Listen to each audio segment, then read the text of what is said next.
A glimpse in the snow. The city was frozen. Snow fell in thin, whispering layers, blanketing the streets in silence.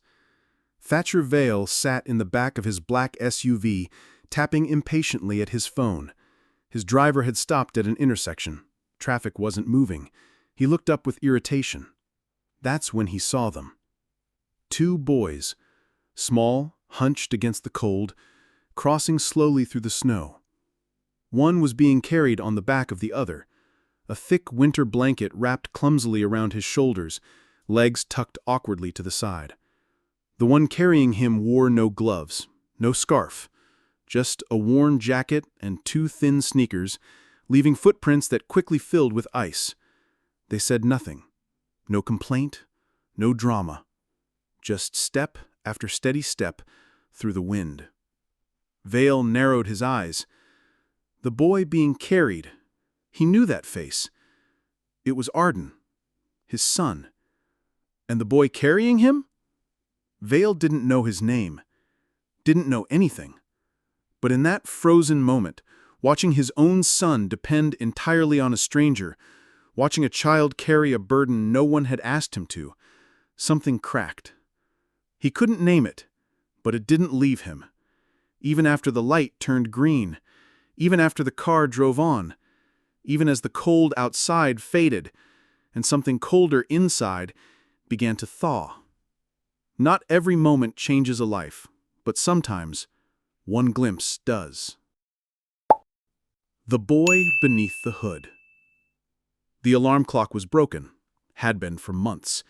The green numbers blinked nonsense in the dark, permanently stuck at 3:58. But Kael didn't need it. He always woke up before sunrise. He moved quietly through the small apartment, careful not to wake Grandma Loretta, who slept just beyond the curtain that separated their rooms. The radiator hissed softly under the window. Outside, the city was still sleeping, just light traffic, distant sirens, and the hush of winter waiting to break. In the kitchen, Kael cracked 2 eggs into a chipped bowl, fried them slowly, toasted the last 2 slices of bread. One for him, one for Arden. They'd shared meals like that for almost 2 years now.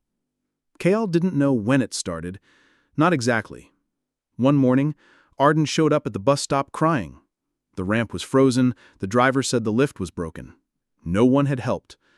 So Kael had bent down without a word and carried him across the street, into the building, through the hall, and all the way to class. No one had asked him to. No one had thanked him. He just did it. The next day he did it again, and again, and again, until it wasn't a favor, it was just his morning. Kael didn't talk much at school, not because he was shy, because he was watching. He noticed the way teachers smiled more at certain kids. He noticed how the security guard always looked at his bag twice. He noticed how Arden's chair got stuck in the same corner every week, and no one fixed the tile. But Kael didn't complain. He moved like water around obstacles, quiet, careful, invisible, unless you knew where to look. Most people didn't. At lunch, Kael sat near Arden. Not next to, just near. Close enough to listen in case someone made a joke. Close enough to intercept the weird looks when Arden's speech got slow from fatigue. Not because Arden asked, just because it was what he did. They didn't talk a lot in public. Most of their real conversations happened in motion, while Kael pushed Arden to class, or walked him home, or helped him into bed when Miss Jessa, the nurse, was out sick. People think you're quiet because you're small. Kael smiled. They think you're fragile because you sit down. Let them. Exactly. After school, Kael walked alone. He didn't take the bus, saved the fare for groceries.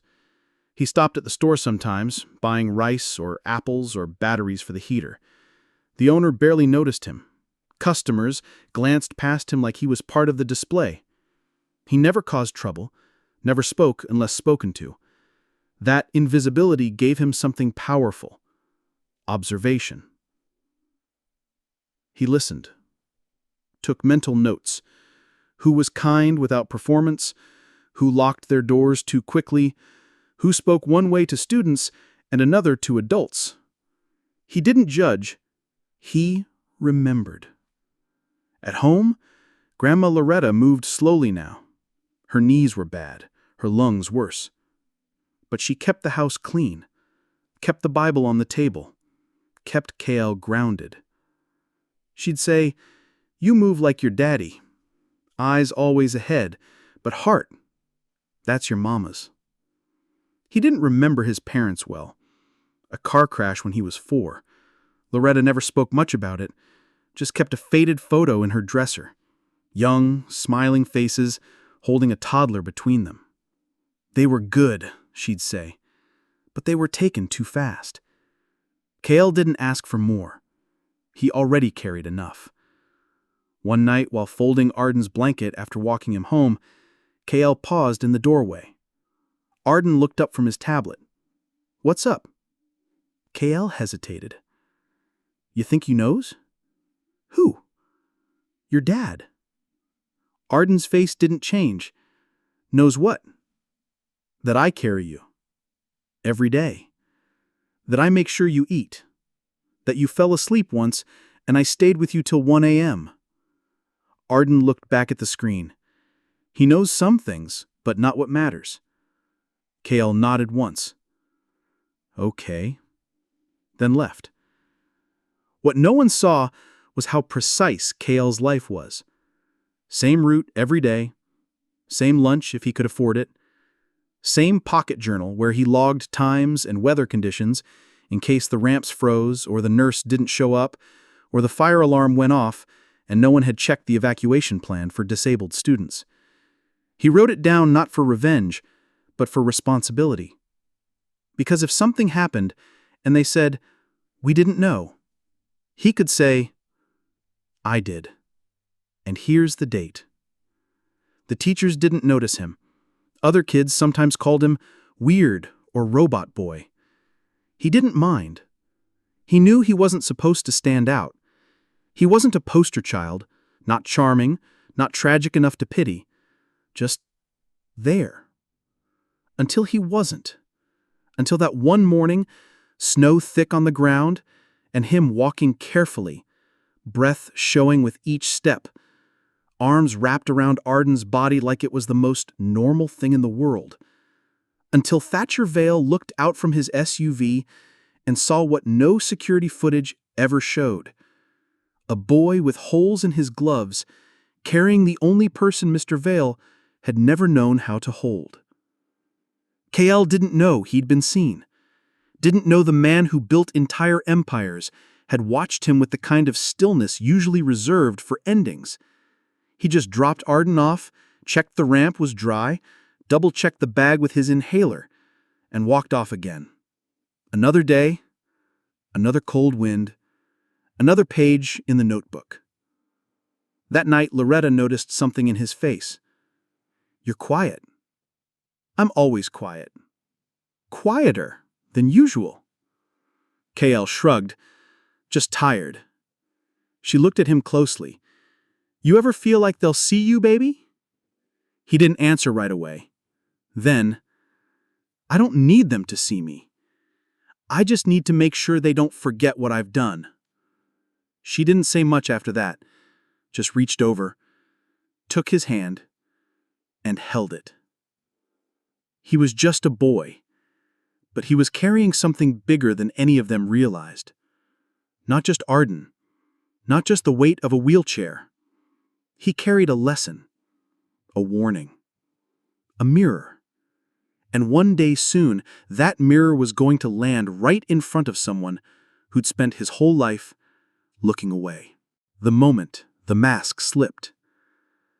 Thatcher Vale wasn't the kind of man who noticed small things. He noticed metrics, deadlines, valuations, contracts. He could scan a quarterly earnings sheet in 90 seconds and tell you where 3 departments needed restructuring. He could walk into a boardroom and silence billionaires with a breath. But he couldn't tell you what color his son's eyes were. The day after he saw the 2 boys walking in the snow, Thatcher couldn't shake it. It disturbed him. Not emotionally, not right away. Just logically. He wasn't supposed to feel anything. Yet the image kept replaying. The boy. Thin. Small, worn coat. Trudging through snow like it was just part of the job.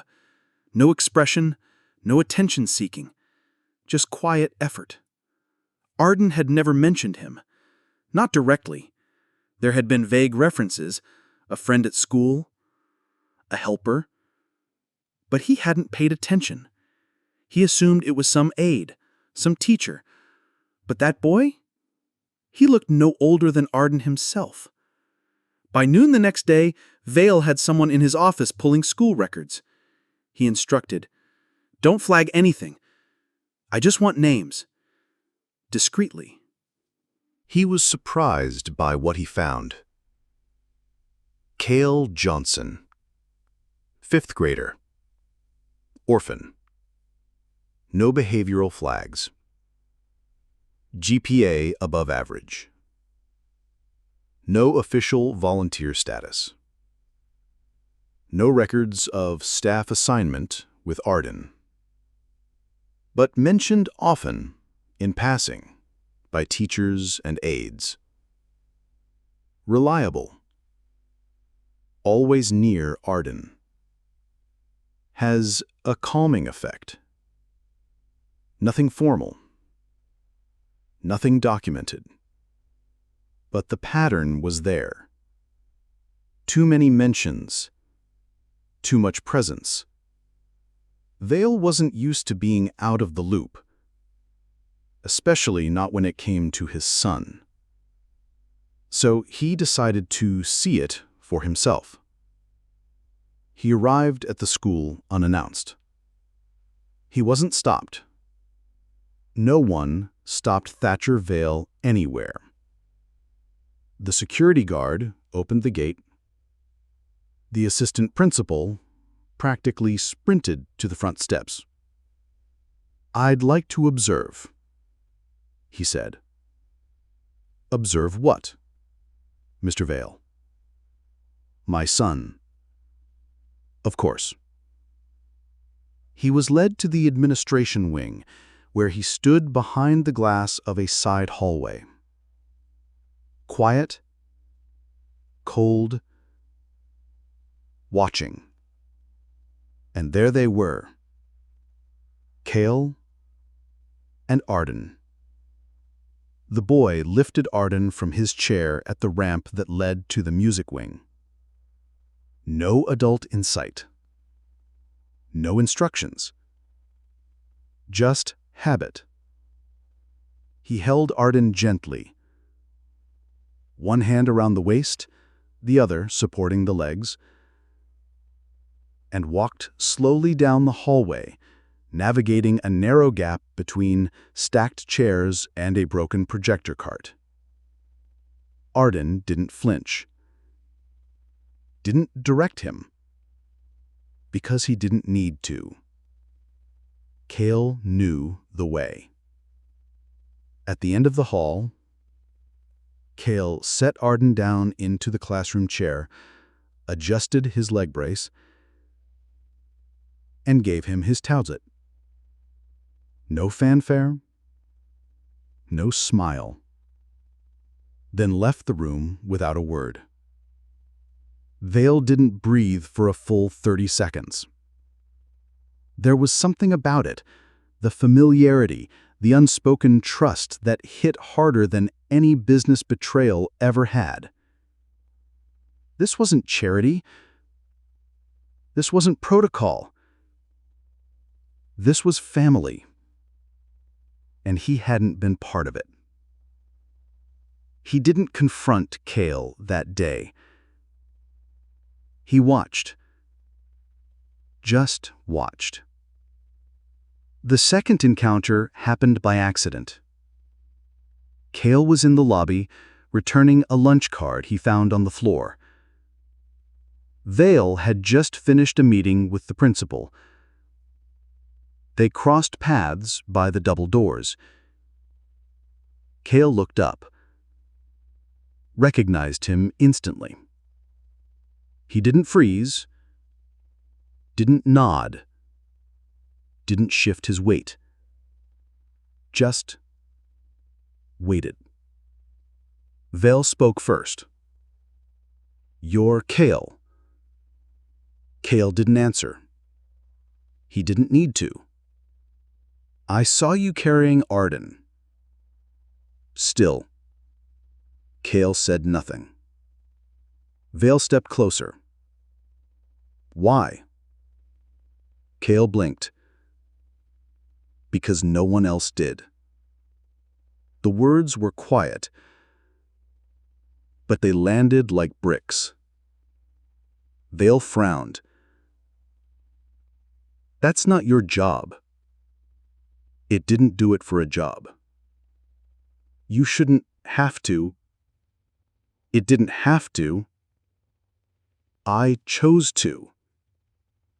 For a moment, Vale didn't know what to say.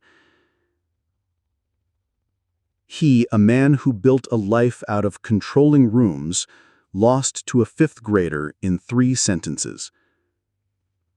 Kael didn't gloat. He just turned to leave. Then paused. Without turning back, he said, "You don't have to say anything, but he notices when you're not there." And with that, he walked out into the cold. Vale stood there long after the doors closed. He'd come to assert control. Instead, he'd been handed truth, wrapped not in blame, but in clarity. A truth that was undeniable.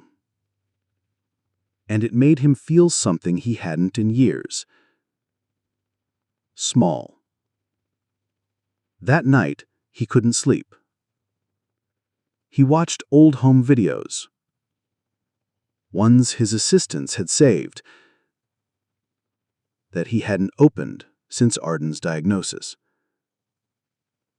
In one, Arden was 3. Laughing. Spinning on the kitchen floor in a wheeled baby chair. His mother was in the background.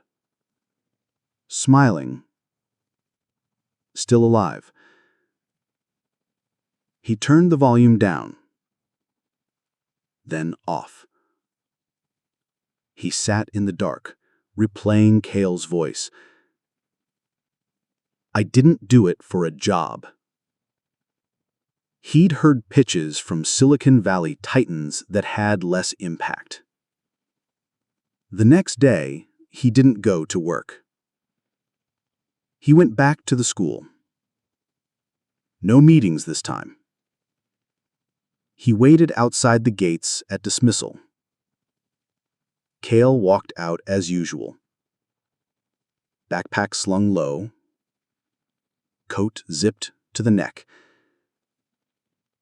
Vale approached slowly. Kael stopped. "I'd like to walk with you." Kael didn't answer. Just turned and started walking. Vale followed. They didn't speak for a while. Just walked past brick walls, broken fences, the small shops with fogged-up windows.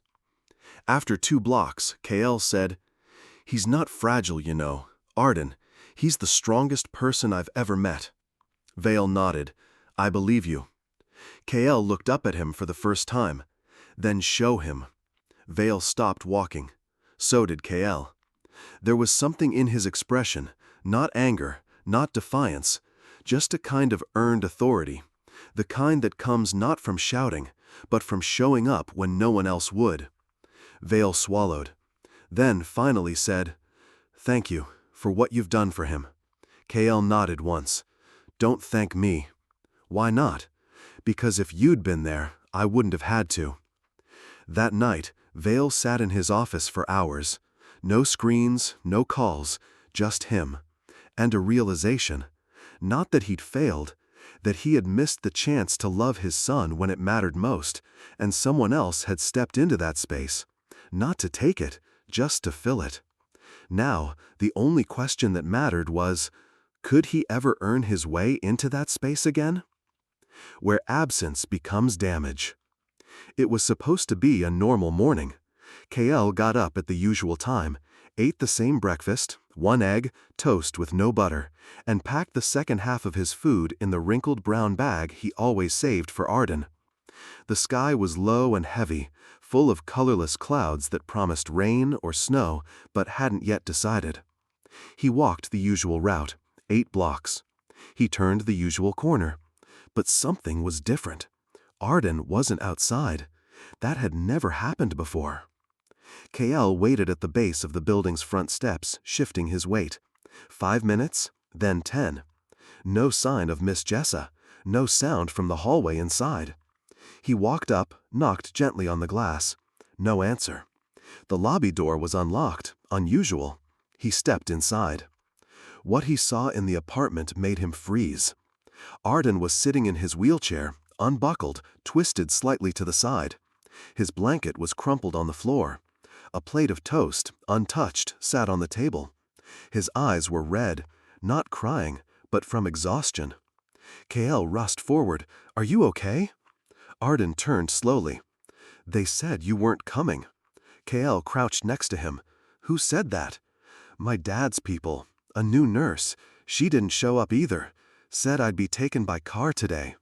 Kael's jaw tightened. And then, they forgot. That word hit harder than a shove. Forgot. A boy with mobility issues, alone in an apartment, unfed and unbuckled, because someone assumed someone else would care. Kael stood slowly, fists clenched. He turned toward the desk where Arden's school bag usually sat. It wasn't there. "Where's your bag?" he asked. Arden looked toward the trash can. Kael walked over, lifted the lid. There it was, his brown paper lunch bag, torn open, smashed beneath paper towels and an empty protein drink bottle. No explanation. No accident. Someone had taken what Kael packed and tossed it away. That was the moment. Not the neglect, not even the lie. The disrespect. Quiet, subtle, cruel. They didn't just overlook him, they decided he didn't matter. Kael said nothing more. He helped Arden dress, buckled the straps, brushed his hair back with a hand that trembled slightly. Then he lifted him again. No words, no comfort, just action. When they arrived at school, the secretary at the front desk glanced up. "Oh, we weren't expecting." Kael walked past. Didn't stop. Didn't speak. He carried Arden straight to class, set him gently in his seat, and turned to leave. "Kael," Arden whispered, "I'm sorry." Kael paused, then said, "You don't apologize for things you didn't break." Outside, Vale was waiting by the SUV. Kael walked toward him. He didn't slow, didn't bow, just approached with the full momentum of someone who had no more space left for politeness. Vale opened his mouth. "Kael." Kael held up a hand, then reached into his backpack. He pulled out a small, battered item, a laminated photo. It was a picture Arden had drawn, a crayon sketch of Kael carrying him through snow. Arden had folded it carefully, signed the back in shaky handwriting. "To Kael, who makes me feel like I have wings." Kael held it up. This was in the trash. Vale blinked. "I packed food. They threw it out. I signed Arden in for safety. They signed him out behind my back." He stepped closer. "I've stayed quiet because Arden needs peace more than I need credit, but don't confuse quiet with blind." Vale started to speak again. Kael didn't let him. "You crossed the line today. You let your world erase someone who would have walked through fire for your son." The words weren't shouted. They were worse. They were true. Vale didn't respond, didn't have words. He looked down at the photo in Kael's hand, then looked away. That night, Kael sat in the apartment with Loretta. She watched him stir his food without eating. "You're holding too much, baby," she said. Kael didn't look up. "He's got everything." Loretta waited. "And still," Kael whispered, "he lets people treat Arden like an inconvenience." Loretta reached across the table and took his hand. "Money don't teach love," she said. "Sometimes it just teaches people how to hide the lack of it better." Kael nodded slowly, then stood. He walked to his room, pulled out a notebook, and turned to a blank page. He wrote, "They took what wasn't theirs to discard. Not my food, my place." Then he flipped the page. "I won't let them make me optional."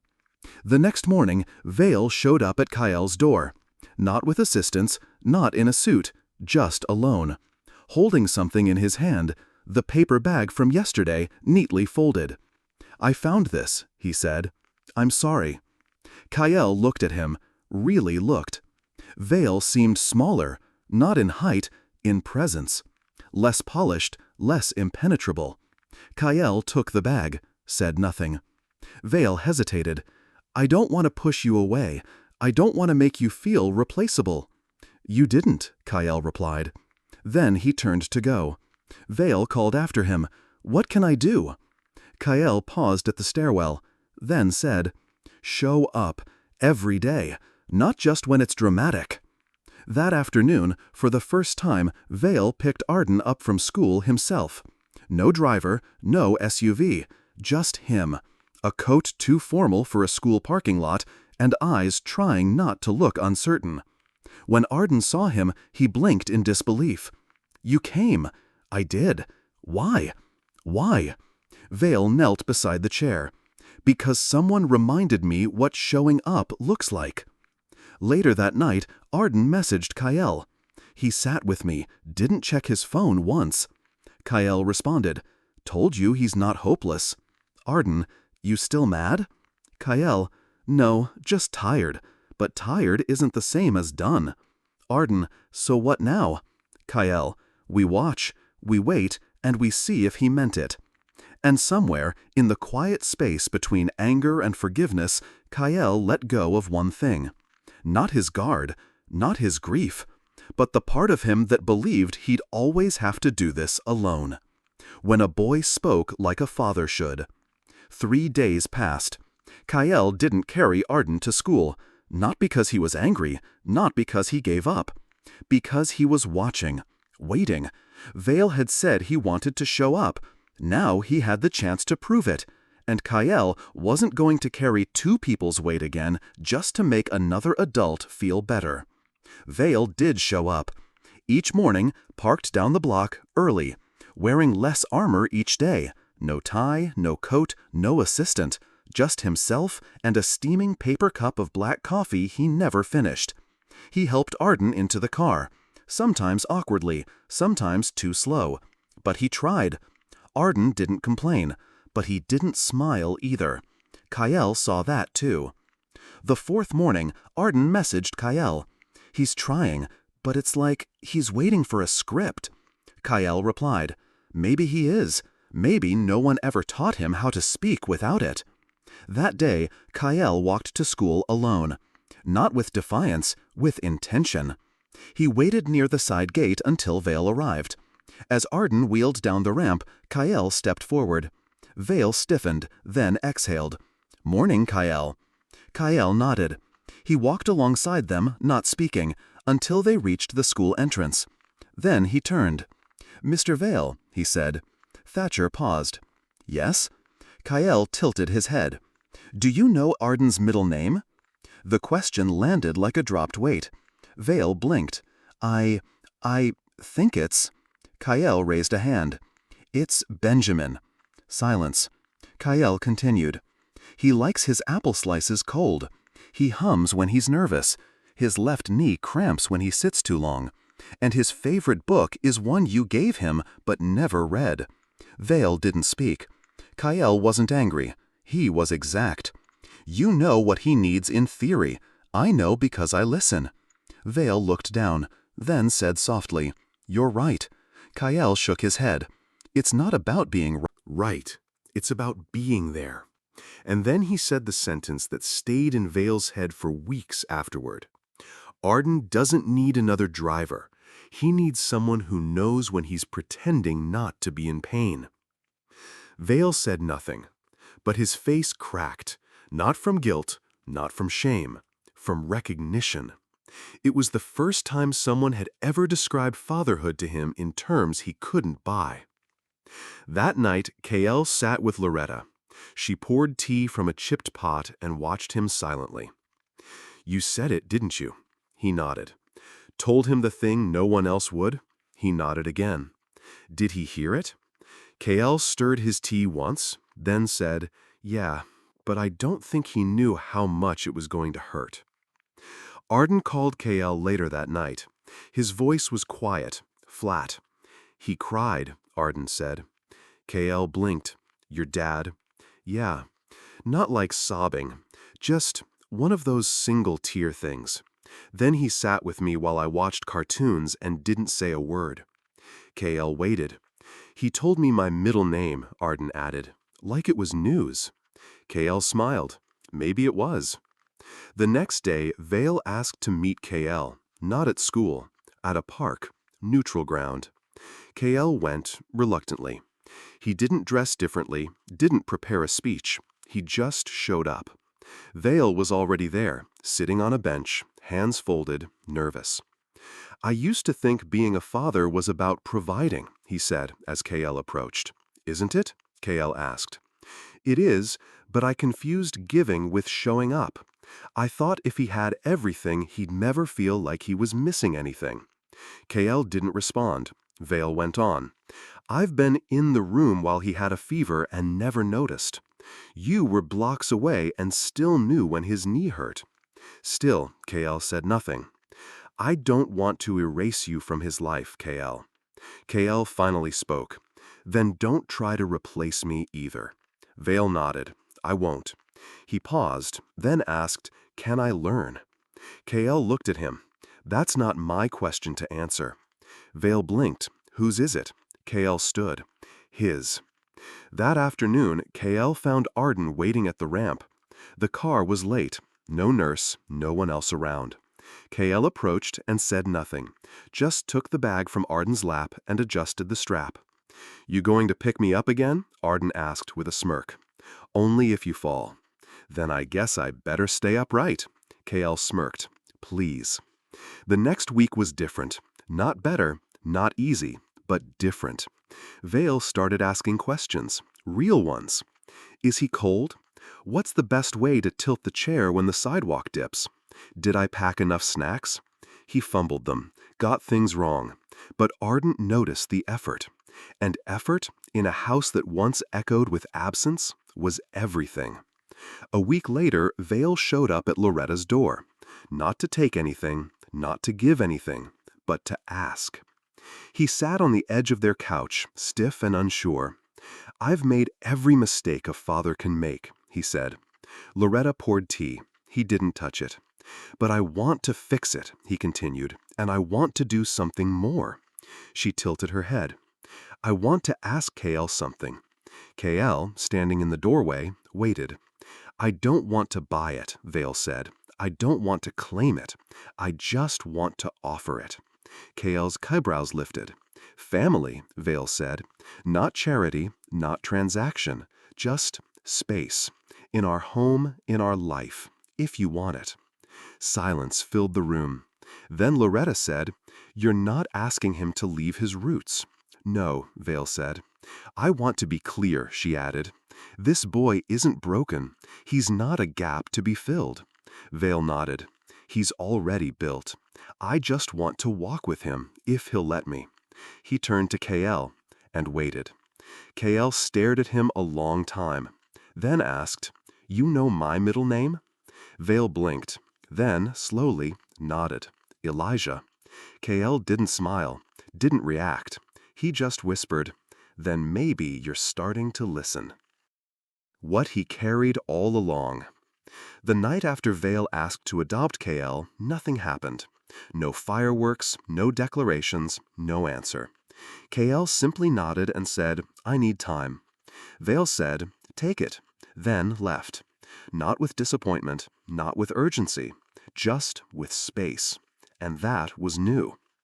Kael didn't speak to anyone about the offer for 3 days. Not Arden, not Loretta, not even in his notebook. He went to school, He packed Arden's lunch. He helped Loretta with groceries. He read quietly at the library. Everything was the same, but slower. Like the days were carrying more than they used to, because they were. This time, Kael wasn't carrying someone else. He was carrying the weight of possibility. On the third night, Loretta sat beside him while he folded laundry. "You're thinking too loud," she said, folding a towel. "I know. You don't have to answer now. I know. But you have to ask yourself something." Kael looked up. "Do you want to keep surviving, or are you ready to live?" Kael didn't speak, but he heard it, and it echoed. The next day, Kael made a list. Not a pro-con list, not a legal list, a list of truths. He opened his old notebook, the one with all the school records, the observations, the log of how often Arden was forgotten or Kael was ignored. And he wrote, "None of this was supposed to be my job." He flipped the page. "But I did it anyway." Another page. Not for thanks, not for pity, for him. Then he opened a new notebook. Page 1. He saw it. Page 2. He asked. Page 3. He's still here. That, Kael realized, was the evidence. Not documents, not video, not policy. Presence.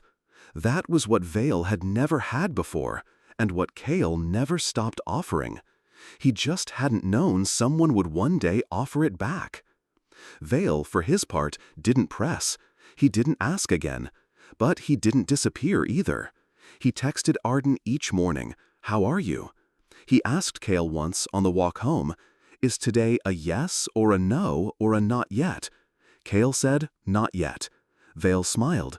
"That's still an answer." Then one afternoon, Kael went to the library alone. He sat at a computer, logged into the district system with the access code a teacher had once shared by accident. He downloaded exactly 3 files. 1. The official record of Arden's accommodations and how many times they were delayed or denied. 2. His own academic file, annotated by teachers who praised his obedience but never his insight. 3.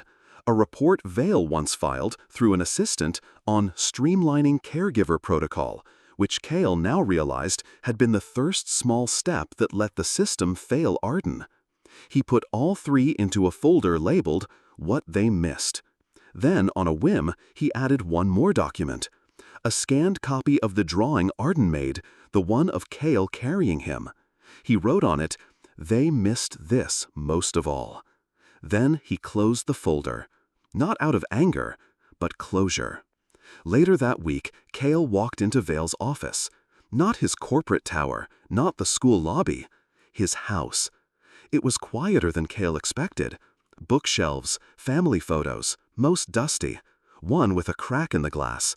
The kind of house that used to be full of potential and then got left on pause. Vale met him in the kitchen.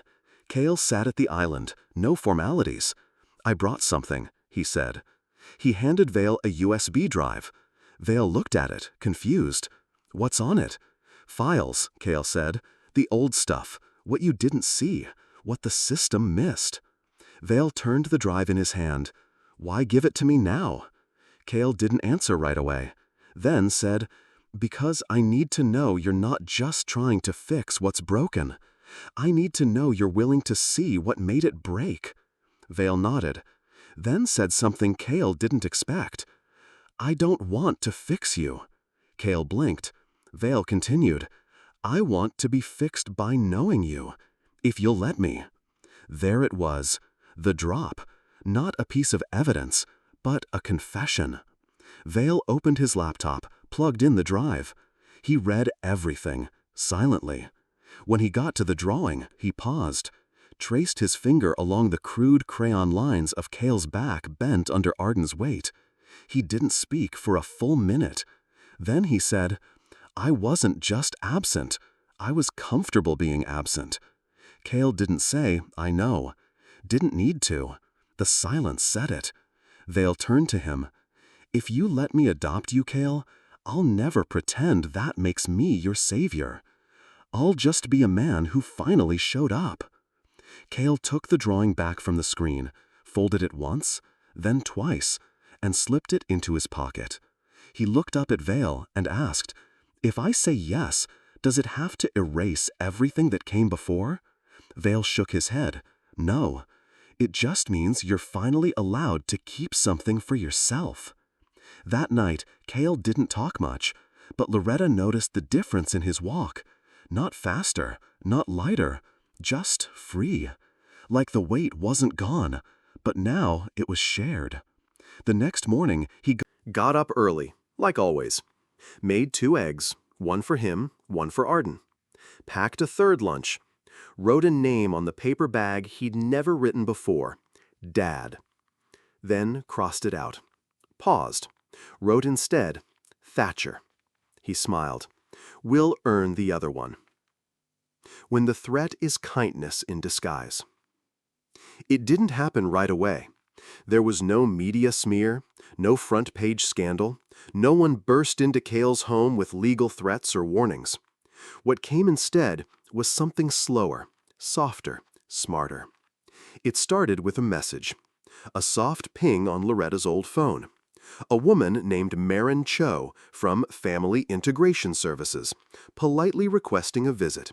She used warm words, well-being, support, safety reassessment, the kind of language that sounded helpful until you read it again. Loretta showed Kael the message. He read it 3 times, then said quietly, "They're not here to help." A week after that, Miss Jessa, Arden's former nurse, showed up at their door. Not in uniform, not smiling. She looked uncomfortable. "They offered me a position," she said. Kael raised an eyebrow. "Back with Arden?" She shook her head. "No, with you." Loretta crossed her arms. "Excuse me?" "They want me to supervise, discreetly, just for transition purposes, if Kael's adoption goes forward." Kael felt the shift instantly. It wasn't sabotage, it was surveillance. Jessa sighed. "I said no." "But someone else will say yes," she warned. "They're not trying to stop this, they're trying to control it." Thatcher Vale didn't know about any of this, at first, or so he claimed. But Kael noticed the way he hesitated more now, the way he triple-checked words before speaking, like he was being watched or coached. Then came the call, not to Kael, to Loretta. An invitation to meet with a representative from Wexler Foundation for Youth Development. They offered full tuition for Kael through college, a trust fund for Loretta, medical care for life. No mention of adoption, but implied all of this if we formalize our partnership. Kael read the email over Loretta's shoulder and said, "They're trying to buy me." Loretta's voice didn't rise. She just whispered, "You're not for sale." Vale showed up 2 days later, not with offers, not with explanations, just his usual black coat, his hands in his pockets, and something tired in his eyes. "I didn't approve the deal," he said. Kael stared. "But you didn't stop it either." "I didn't know. You have people for everything. You knew." Vale looked down. Kael stepped closer. "You said you wanted me, not the image of me." Vale nodded. "I still do." Kael's voice was calm. "Then tell them to stop trying to shape me into a brand." That night, Arden sent Kael a voice memo. He sounded angry, angrier than Kael had ever heard. "They brought a guy to the house today," Arden said, "some family brand consultant. Asked if I'd be willing to speak on behalf of the foundation. I told him to leave." There was silence. Then Arden added, "My dad wants to change, but I think he doesn't know how to say no to the world that still claps when he's absent." Kael didn't reply. He just saved the voice memo in a folder called The Cost of Applause. School changed too. Not publicly, but Kael noticed. Teachers started asking him to speak in front of class. Counselors smiled a little too widely. A local journalist requested an interview about student resilience. Kael declined, not because he was afraid, but because he wasn't a symbol. He was a person, and symbols are easier to polish, manipulate, and forget. One afternoon, Vale picked him up after school. In silence, they walked a few blocks. Then Kael said, "Why do you think they want me quiet now?" Vale exhaled. "Because you're not angry, you're reasonable, and that's scarier." Kael stopped. "Then I'm not the one they should fear. I'm just the one who never let them look away." That evening, a letter arrived at Loretta's door. No stamp, no return address. Inside, a glossy flyer from a prep school in Vermont. Tuition paid, room and board, scholarships for gifted, underprivileged youth. At the bottom, recommended by a family liaison. Kael stared at it. Loretta read it over his shoulder. "Want me to burn it?" she asked. Kael smiled. "Nah, let's keep it." "Why?" "So I remember what it looks like when help forgets who it's for." The next day, Kael went to Vale's house. Alone. He walked through the front door without being buzzed in. Thatcher was reading in the den, something rare, something printed. Kael dropped the flyer on the table in front of him. "Still think this isn't a campaign?" Vale didn't flinch. "Do you want to leave?" Kael shook his head. "I want you to stop letting people plan my future like I'm a PR budget." "I'll shut it down," Vale said. "You won't get credit. I don't need it." Kael folded his arms. Then softly. "Then maybe you're learning." A week later, Vale sent out a memo. Not to the press, not to the board. To his staff. One sentence. Kael is not a project. He is family. Anyone who treats him as less will be removed. 5 people were let go quietly over the next month. Kael didn't celebrate. He didn't want victory. He wanted peace. And yet, one night, as he sat in bed, Kael opened his old notebook. He flipped through pages. Every time he'd been overlooked. Every name that hadn't seen him. Every moment where he carried someone else's failure. Then he turned to a blank page and wrote, "They tried to own me with kindness, but love doesn't come with strings." He stared at the page, then closed the book, not with anger, but with certainty. The next morning, Vale picked Kael and Arden up for school. He didn't speak much, but before they got out of the car, he looked at Kael in the mirror and said, "No one owns this story but you." Kael nodded, then opened the door and walked inside. When silence starts to speak. It began, as most shifts do, not with noise, but with a whisper. Kael wasn't even there when the first teacher spoke up. Her name was Miss Tansey. She'd taught history for over a decade. Kept her head down, stayed out of politics. No one ever accused her of rocking the boat. Until one morning, she stood at the front of her class and said, "We've been teaching about systems, but we've ignored the ones inside our own walls." No one responded, but a student filmed it and posted it, captioned simply, "She's talking about Kael." The video didn't go viral, not right away, but it started showing up on student group chats, in private Discord servers, in anonymous submissions to school bulletins. He didn't yell, he just kept showing up. I saw him carry Arden through snow while adults stood under umbrellas. He was more of a father than the man who paid for Arden's tuition. Then came the lunch aide. Her name was Miss Carey. She didn't say much, not to Kael, not to students, but she'd been there the whole time. One day, she handed Kael his lunch and whispered, "I kept receipts." He blanked. She nodded. Dates, times, when your lunch was thrown out, when Arden's food was swapped without reason. I wrote it all down. I thought it didn't matter. I was wrong. Kael didn't ask her why she started speaking now. He already knew. Truth doesn't rot. It waits. Loretta received a call next. It wasn't official. It was a clerk from the district, off the record. "I was there when they filed that adjusted pair strategy behind your back," she said. "I processed the paperwork. I wanted to say something. I didn't." Loretta was quiet. The voice on the other end trembled. I see him now, and I want to make it right. Loretta didn't say it's too late. She said, then start writing. Not to me, to the board. Kael didn't ask for any of this. He didn't call for allies. But suddenly they were showing up. Not all at once, but just enough to be undeniable. An assistant coach who used to scoff at those kids admitted to a parent that Kael's consistency humbled him. A janitor forwarded a video of Arden being left in a hallway, time-stamped, dated, forgotten. A third-grade student wrote a letter to the principal. If Kael is in trouble, then caring must be a bad thing. I don't want to be like that.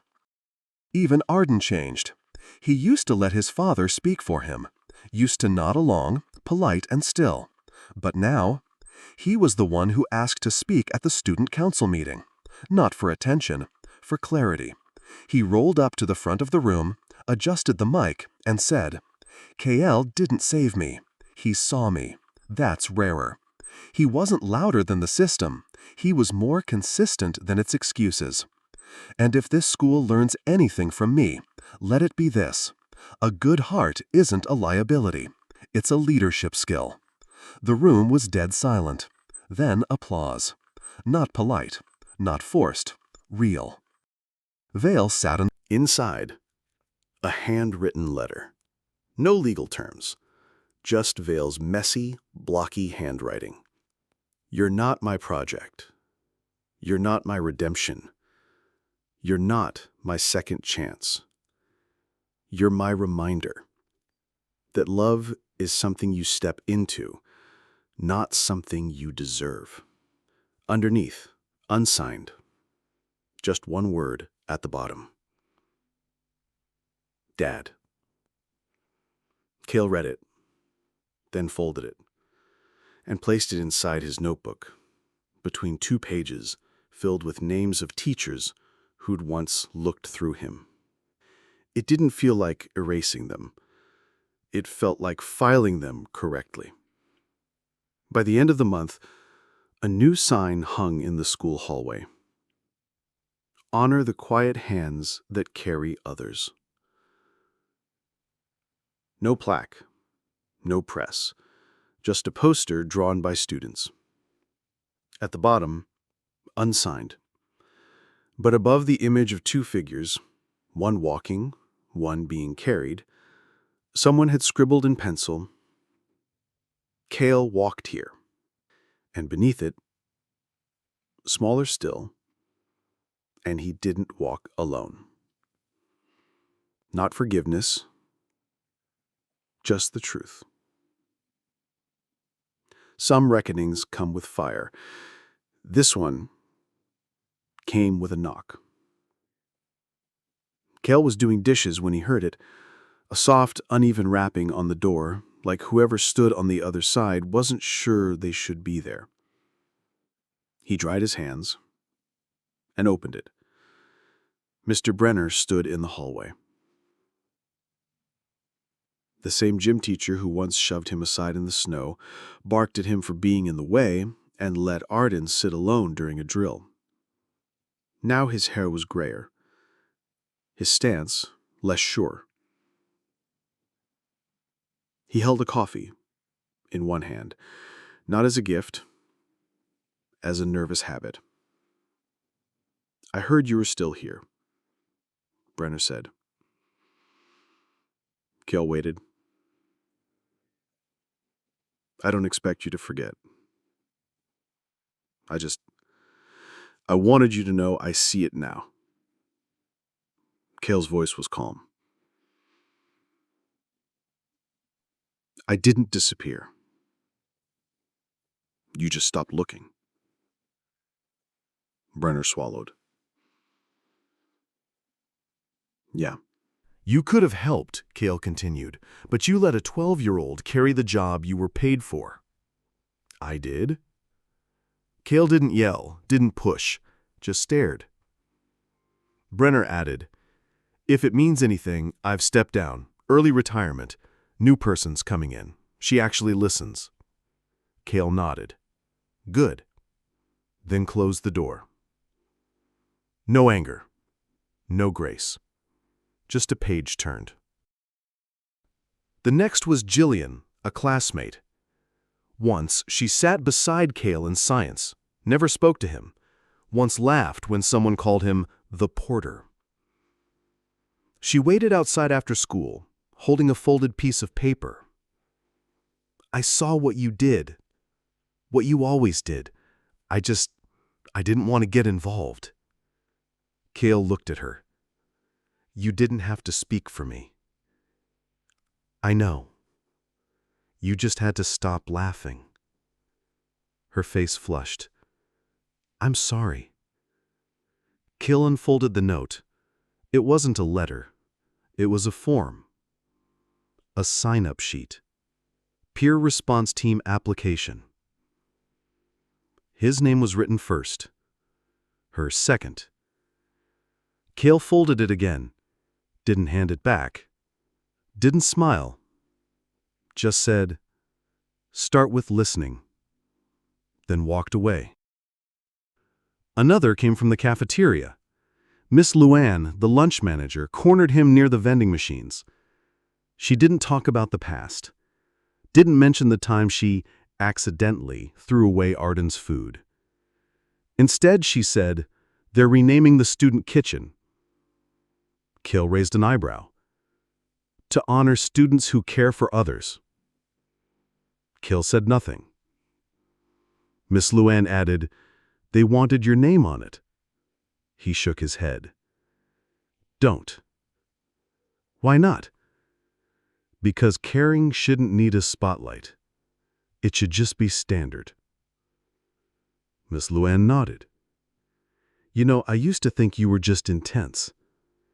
Now I think you're the only one who is actually paying attention." Kael didn't reply. He just walked back to class. Later, Arden asked him, "Don't you ever want them to say sorry?" Kael paused. "No." "Why not?" "Because sorry doesn't change what they saw and let happen. What I want is for them to see it now and not forget." Arden nodded.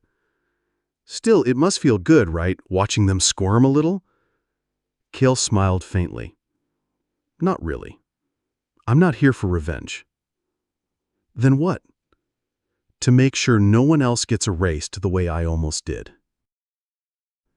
The biggest reckoning came without a face. A letter, slipped under the apartment door. Typed, no signature. "I was a parent who used to believe you were just another troubled kid. I told people you were probably exaggerating, that the district had to know best. Then I saw the file you built, and I realized how easily I had let a child do all the noticing while I sat in comfort.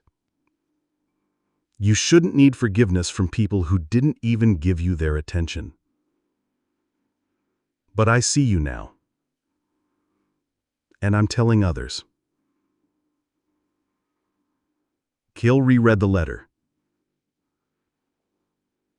then slid it into his notebook. One by one, the silences broke.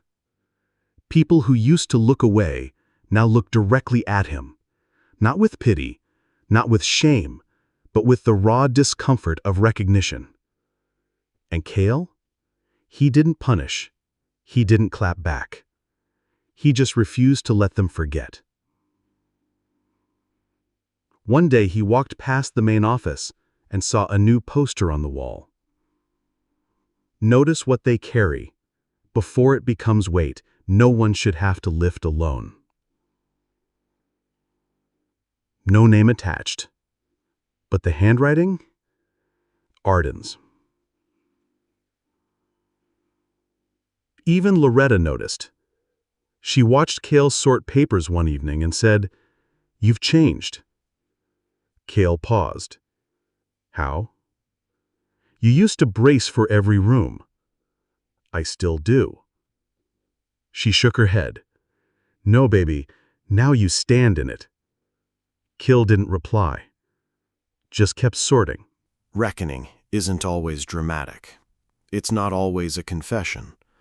Sometimes it's a pause, a look, a student who used to ignore you holding a door open without saying a word, a former teacher moving out of your way like they finally understand it was them who were standing in the wrong place all along. On a Friday afternoon, a freshman approached him in the library. She didn't speak, just handed him a drawing. Two kids walking. One carried a backpack, the other, a body. Underneath, "Thank you for reminding us what strength really looks like." Kael smiled. Not for her. For the version of himself who once thought no one would ever say it. That night he wrote in his journal, "Reckoning isn't revenge. It's visibility. It's the world being forced to stop rewriting what they chose to ignore." He closed the book and slept. No alarms, no tension, just rest. What he left behind. It was early. Too early for school bells. Too early for the hum of classrooms or the echo of sneakers in the hallway. The building was quiet, the kind of silence only someone who's known noise can appreciate. Kael stood outside the front gate, hands in his coat pockets, the cold morning air biting the tip of his nose. He watched his breath fog and disappear. It had been 2 years since the first time he walked through these gates carrying Arden. 2 years since he had become someone people relied on and no one saw. That wasn't true anymore. Now they saw him. But today, he didn't come to be seen. He came to finish something. The halls hadn't changed. Same squeaky tiles, same pale green walls with chipped paint, same bulletin boards cluttered with announcements no one read. Kael walked with quiet steps, not rushed, not slow, just deliberate. He nodded at the janitor, who gave him a wave, past a teacher he didn't know who offered a smile. He didn't return it. Not out of rudeness. It just didn't feel necessary anymore. He turned the corner and stopped. The place it all started. The hallway where Arden's chair used to get stuck every morning. The broken tile had been replaced. The corner widened. No plaque marked it, but Kael smiled. That was better. Real change doesn't need a nameplate. He walked into room 104, the music room. No one was there. Just the echoes of chairs being dragged into rows, the faint smell of rosin and dust. This was the room where Kael had once quietly buckled Arden's braces while teachers looked the other way. The room where he had left his own backpack unattended to make sure someone else had what they needed. He stood in the doorway for a long time. Not to remember, but to acknowledge. Not grief, not glory. Just a boy who once didn't ask for anything, and somehow ended up building the kind of care that institutions forget how to give. After that, he headed toward the library. A few students were scattered at tables, half asleep flipping pages they wouldn't remember. He moved past them to the far corner where the old returns bin sat. On the wall above it, a photo collage titled, "Those Who Make a Difference." Kael's photo wasn't there. He didn't expect it to be. But one photo caught his eye. A crown drawing, clearly taped by a student, slipped among the official portraits. 2 stick figures, one carrying the other through snow. Underneath, "Sometimes love looks like showing up." No signature. But Kael knew it was Arden's. He didn't remove it. He just reached into his pocket, pulled out the tiny folded note Vale had once left on his bed, the one that ended with Dad. He slipped it behind the drawing, between wall and tape. Not for display, just to anchor it, because someday someone would take the drawing down. And when they did, they'd find the truth taped behind it. He stopped by the nurse's office. Empty. Quiet. He walked to the file cabinet, opened the second drawer, and pulled out a form. It was new, he could tell by the formatting. The header read, Peer Care Acknowledgement Form, Voluntary and Protected. Kael stared at it. 2 years ago, the system didn't even admit kids like him existed. Now it asked for their names, not to punish, but to protect. He didn't fill it out. He just folded one copy into his back pocket and left the others untouched. Some forms don't need completion. They just need to be there. Before he left, he made one last stop. The bench. Outside. Near the bus stop where the first snow fell, where he once stood with shoes soaked through, arms aching, carrying Arden while other cars drove by. The bench had been replaced. New wood, fresh sealant, but the spot was the same. Kael sat, took off his backpack, pulled out the last thing he brought, a small, handmade envelope. Inside it, folded like a secret, was the very first drawing Arden ever gave him, the one that started it all. Kael ran his finger along the paper, then tucked the envelope between the slats of the bench, pressed it in until it was hidden, and said to no one, "If you ever need to know what strength looks like, look where people stopped seeing it." He didn't take pictures, didn't post anything, didn't tell Arden, because this was never about being remembered. This was about not being erased. Kael walked home alone, but not like before. Not carrying a body, not carrying doubt, not carrying the question, will anyone care if I vanish? He walked with space in his chest and lightness in his spine. Loretta was waiting by the window when he returned.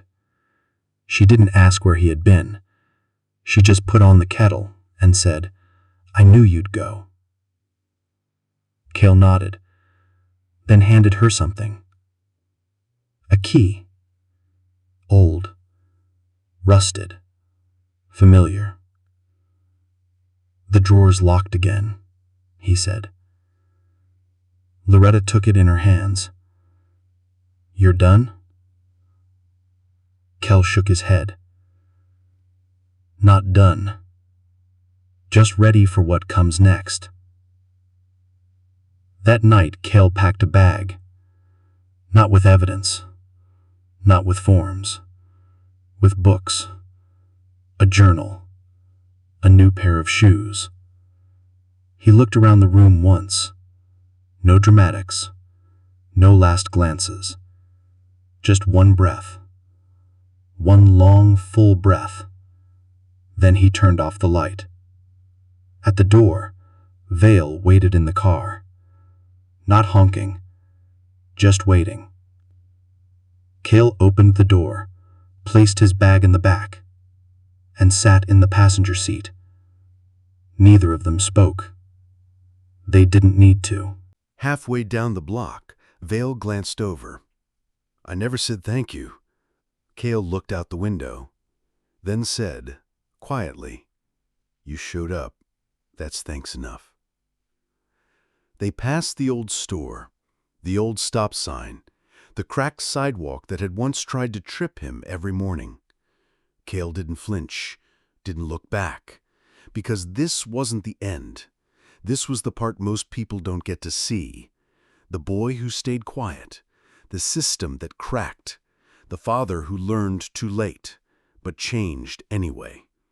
And a story that never needed a headline to matter. Kael had never asked to be seen, but he made sure, long after he left, that no one could say, "We didn't know," because he made knowing unavoidable.